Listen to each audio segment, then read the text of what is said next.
పరిమళము నీదేనా నాలో పరవశము నిజమేనా బొండు మల్లి పువ్వు కన్నా తేలికగు నీ సోకు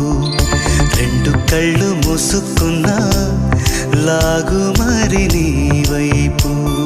సొగసును చూసి పాడగా